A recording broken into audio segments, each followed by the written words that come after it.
7 студзеня Святлана Ціханаўская павіншавала праваслаўных беларусаў з іх святам і нараджэннем Хрыстовым. І чаму, вы запытаеце ў мяне, чаму я так звярнуў на гэта ўвагу? А вось чаму, таму што 25 снежня, напрыклад, Святлана Ціханаўская павіншавала тых, хто адзначае гэтае свята ўласна 25 снежня, а 7 студзеня павіншавала ўласна праваслаўных. І мне стала цікава, а калі ж хто ж яшчэ адзначае саме гэтае свята 7 студзеня? Ну, карацей кажучы, дзе, ў якіх краінах гэтае свята ёсць дзяржаўным выхадным днём.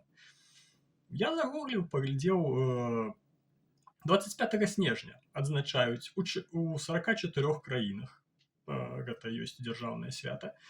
7 студзеня гэта свята толькі ў 12 краін.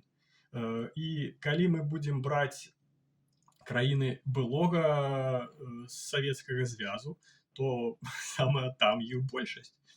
Таксама ёсць такія краіны, якія былі часцінай той самай сацыялістычнай Югаславіі, напрыклад, такія як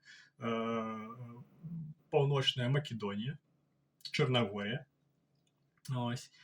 Ну, Казахстан, Кіргізія, Грузія, Беларусь, Малдова, ну, звычайна. Ось. І мне стала цікава, а ці ёсць хоць адна краіна Еўрапейскага Звязу, якая б адзначала гэтае свята саме 7 студзеня.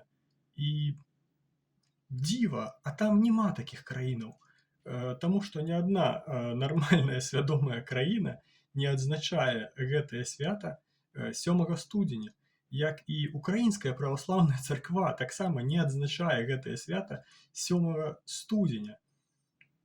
Ось, адзначае 25 снежня.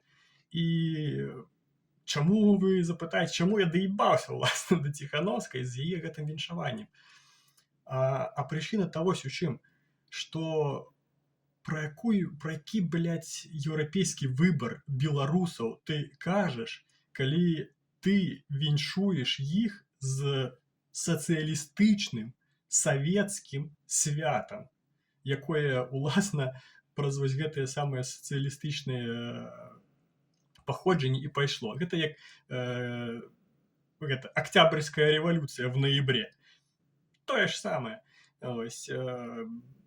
І віншаваць саме праваслаўных, ну, і казаць пра тое, што беларусы зрабілі свой выбар у бок еўрапейскай цывілізацыі, і пры гэтым святкаваць вось гэта, ну, скажем так, архаічнае свята 7 студзеня, ну, гэта проста крынжа. Ну, чаму мы тады час не вызначаем па сонечным гадзінніку? Чаму б да гэтага не павярнуцца? Але гэта проста нейкі пиздец.